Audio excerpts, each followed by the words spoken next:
Amjambo wana wa Mungu, tutakwenda kutoa neno letu katika jioni ya leo. Tunakwenda kusema ya kwamba ujifunze kuwa na tabia njema kama vile Yesu. Ujifunze kuwa na tabia njema kama vile Yesu Kristo alivyokuwa. Tunakwenda kuona ya kwamba watu wengi wanashindwa kuwa na tabia njema ni sababu ya mambo mbalimbali ambayo yanakwenda kuonekana katika macho ya watu, na hiyo inapelekea kabisa watu wengi kukosa kuwa na uaminifu, kukosa kuwa na tabia njema katika Yesu Kristo.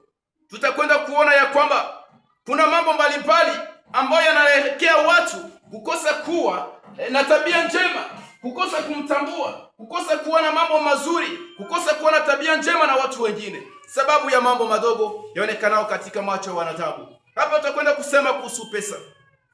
Kuna wengi sababu ya pesa wanashindwa kuwa na tabia njema na watu wengine. Wanaona ya kwamba baada ya kuwa na pesa, labda hiyo imekuwa ni mwisho wa maisha. Lakini ujue ya kwamba ukitaka kuwa mwana wa Mungu, ukitaka kumpendeza Mungu, ni sharti uone pesa kuwa kama kitu isiyokuwa kitu. Sababu pesa zitapita, lakini wewe utabakia kama jinsi ulivyo. Jina la Bwana libarikiwe.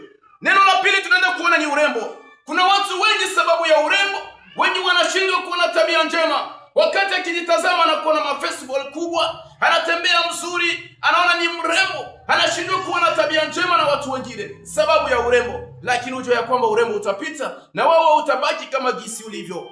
Lakini ni sharti utafute kuwa na neno mazuri, utafute kuwa na hali mzuri na watu wengine, sababu ili upate baraka kutoka Bwana.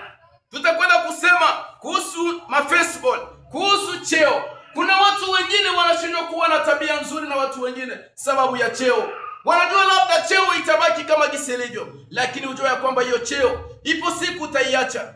Utakwenda kuacha cheo sababu wewe vile vile ulikwenda kukuta mtu mwingine katika hiyo cheo, na ni vile vile na wewe utakwenda kuiacha. Lakini maandiko yanasema ya kwamba ni sharti utafute kuwa na hali nzuri na watu wengine. Na ndipo Yesu akawauliza wanafunzi wake, huko muendako wananiita mimi kuwa nani? Jina la Bwana libarikiwe.